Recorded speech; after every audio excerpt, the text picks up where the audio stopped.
we're going to talk about ETFs, always a popular episode. And we're going to talk about the process that you go through when picking an ETF. And I think we both feel like there's this misconception about ETFs. So they're often portrayed as investments for beginner investors.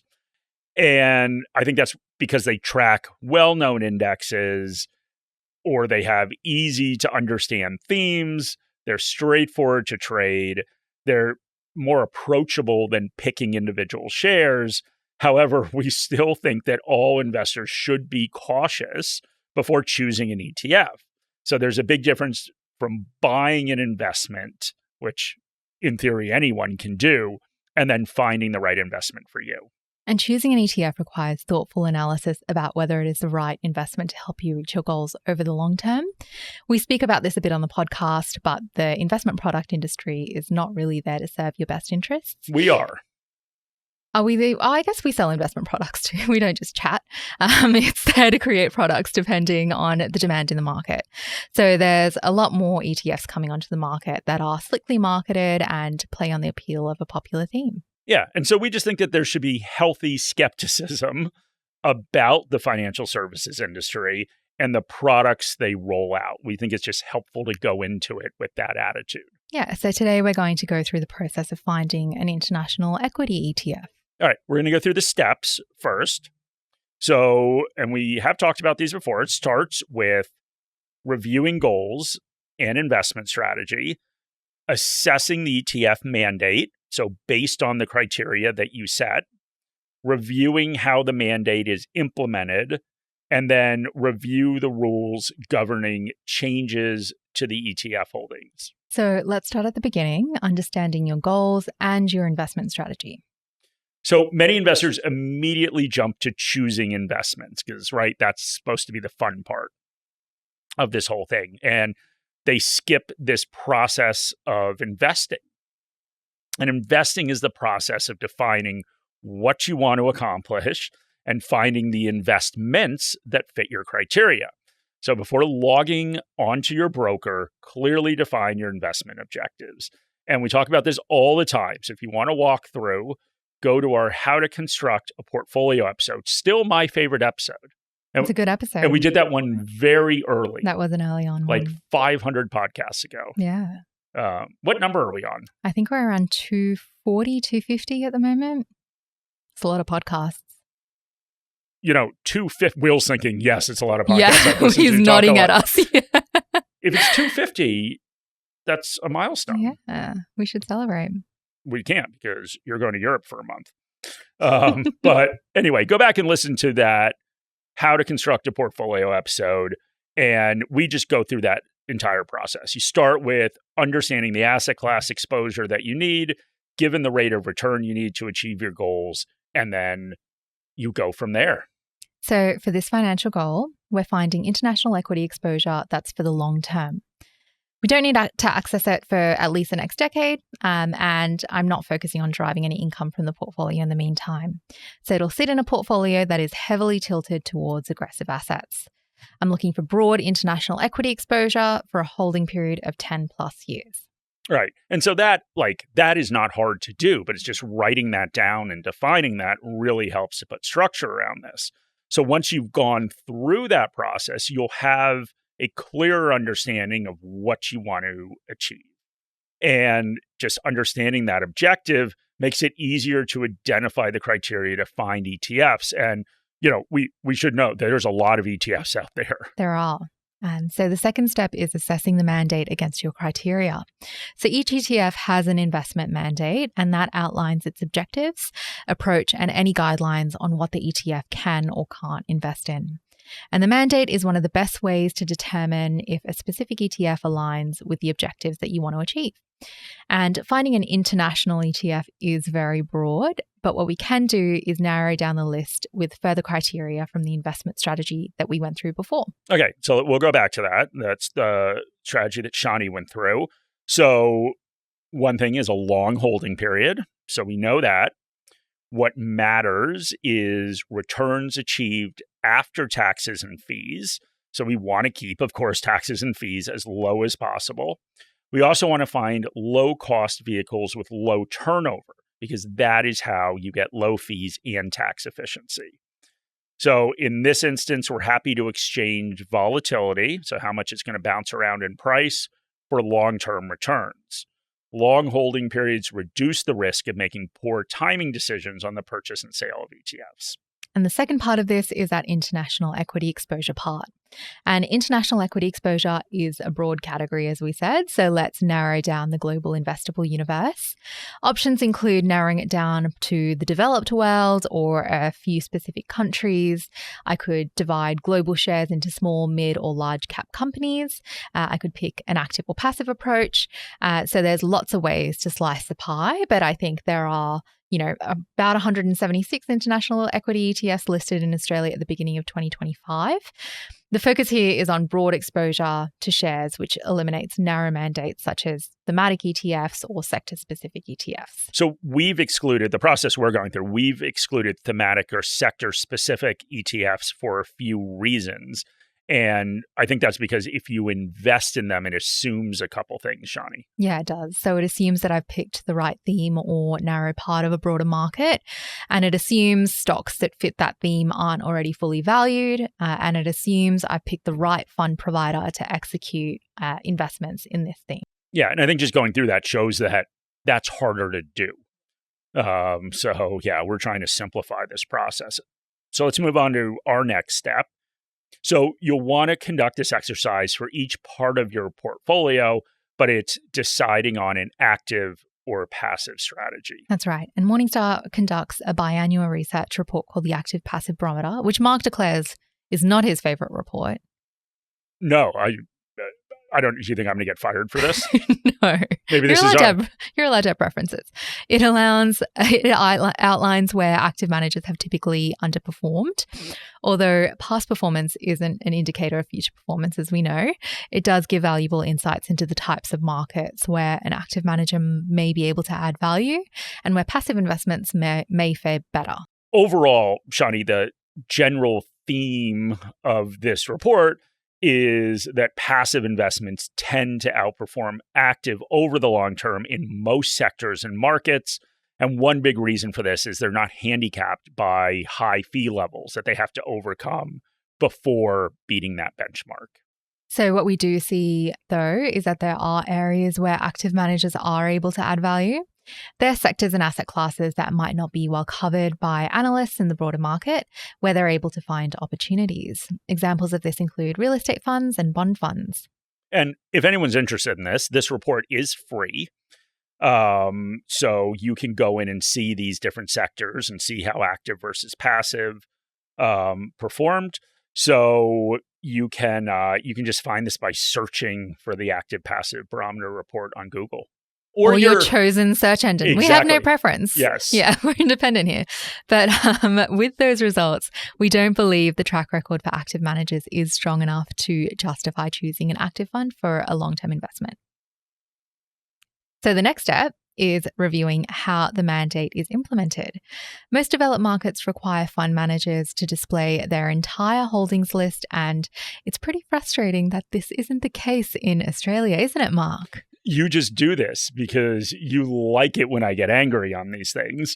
But I am going to be calm while I talk about how in Australia, for some unknown reason, managers only reveal their top 10 holdings or they delay the release in their holdings by 90 days.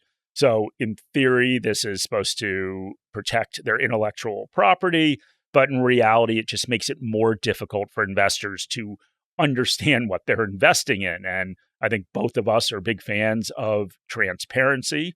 We faced that yesterday with lunch. There was no transparency that this place changed from Chinese to Thai. Yes. They're two different countries. Yes, they are. They are.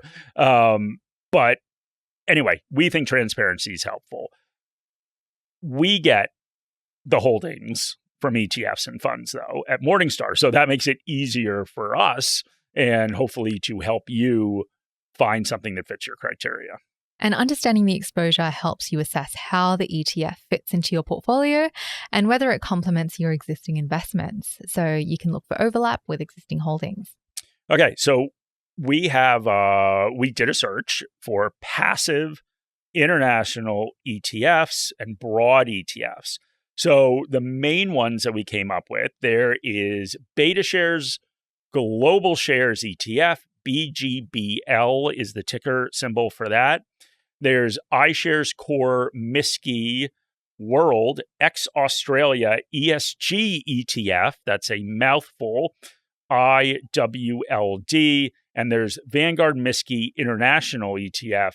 And you did not write down the ticker symbol, but luckily and pathetically, I know that it's VGS. It is VGS. We've got a proper side-by-side comparison in an article, so we will link that in the episode notes. But we're going to go through the main influences of after-tax, after-fee returns of an ETF. There's so many similar ETFs on the market that it could be the tiebreaker that makes the difference. Okay, and the first is portfolio turnover. Turnover just refers to how often the underlying holdings in a fund or ETF are rotated. So ETFs with low turnover have higher tax efficiency, which of course may lead to better after-tax returns. And turnover is typically caused by rebalancing, or if there is a periodic rerunning of the security selection criteria. And you can see that in that fund mandate. So it will stipulate how often this portfolio needs to be rebalanced.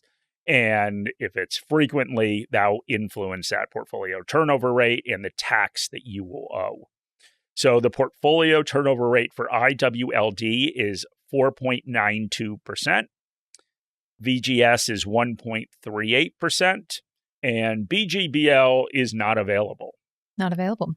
Then there's volatility and long-term objectives. As this is a long-term investment, volatility is not a key consideration. However, if you are drawing down on an investment or have a shorter time horizon, beta or volatility might be an important consideration. So do keep that in mind if that's something that's relevant to you. Or standard deviation, depending upon what kind of volatility stat Floats you're looking your boat. for. Exactly. Yeah. When you were a little girl, did you think someday I'm going to be talking about different volatility measures No, on I a did not. podcast? No, you thought you were going to be Harry Potter. I did. We're going to turn to fees. So fees are, of course, a big one.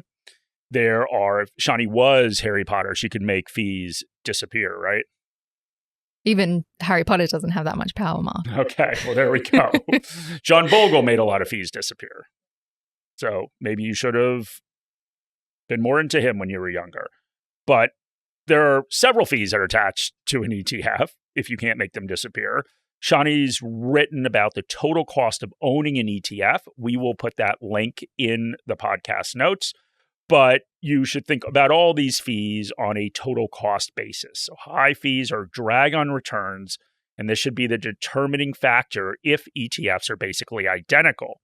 And if different providers happen to even be tracking the same index. And then for international equities in particular, there's hedged or unhedged. And international equity ETFs have two main components of return. There's the return of the underlying investment and changes in exchange rate. And hedge investments remove the currency component of the return, resulting in just getting the investment return.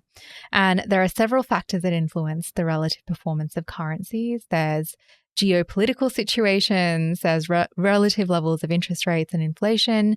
Those are some of the factors that might influence currencies. And to correctly make a directional bet on currency is really hard. Given the tax and transaction costs of switching between hedged and unhedged products, it means we really want to stick with the choice over the long term. And people are very into this because every time I just finished up a series of ETF webinars, there's like lots of chatter in the little chat feature of this about thing. hedged or unhedged. Yeah, people feel very passionately about it. How do you feel about it? Not as passionately. Not as passionately. But, one thing is what we always talk about. It's really based on your personal circumstances. And I think that's a reason for me. So I don't typically invest globally in Australia because I still have US accounts and I just do it there. So that's an example of a personal circumstance impacting how you actually invest. But we go through in other episodes those those personal circumstances and how to kind of think through what you're going to pick. And as Shani said, for the long term, something you hold for the long term. Yeah. And if you wanted to look up that episode, it's called the Should Investors Hedge Their Portfolios episode. So lastly, it is to look past the marketing material. And ETF providers are trying to sell you a product. Look beyond the surface level descriptions of an ETF to understand how it works. For actively managed ETFs, you need to look at the manager's track record. So do they have a history of acting in investors' best interest? Is there high turnover within the management team? You don't want to see constantly rotating portfolio managers. Exactly. And it's difficult to predict the future decisions of a fund manager.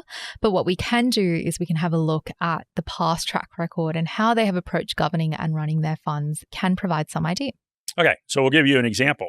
An ETF example. So iShares owner BlackRock, so BlackRock's a company that puts out iShares ETFs.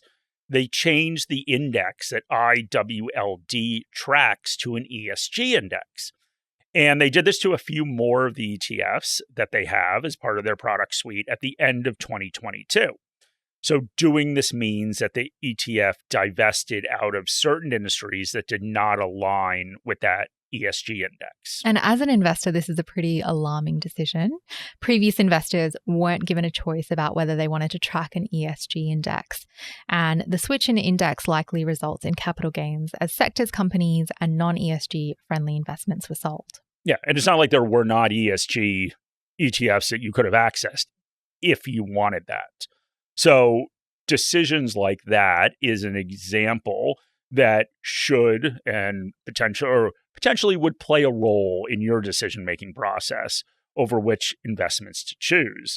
So if there's a history of what you consider a poor decision, it may be worth considering other options. So this may not be as important to you. You may be more focused on keeping fees as low as possible, but that's why you want to outline that criteria of things that are important to you. So depending on your selection criteria and that investment policy statement, the one that Shani talked about earlier, one factor may carry more weight than another. So we're not going to make that decision. We can barely make decisions as it is. Exactly. Don't make us make a decision. Choosing an ETF requires balancing your investment goals and the specifics of the fund. And they're not custom investments and will never be tailored perfectly for your purposes. So the aim of the game is really to find the closest match that suits you. And you can do this by matching the ETF's mandate, analyzing its exposure and how it operates, and really just cutting through that market noise. And carefully considering each set of criteria may mean better long-term outcomes and peace of mind for you. And one decision we would encourage everyone to make is to listen to the next episode of Investing Compass, because this one is over, Shani. It's done. Yes. Now we can talk about your little rant about where I like to go out and eat meals. But thank you guys very much for listening. Go to the show notes. We have the links to those other episodes that we talked about. And my email address is in there. So if you have any comments on Shani's betrayal, you can email me at mark.lamonica1@morningstar.com.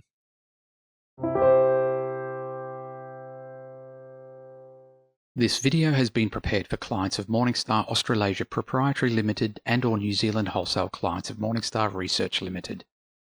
Any general advice has been provided without reference to your financial objectives, situation, or needs. You should consider the advice in light of these matters and any relevant product disclosure statement before making any decision to invest. To obtain advice for your own situation, contact a financial advisor.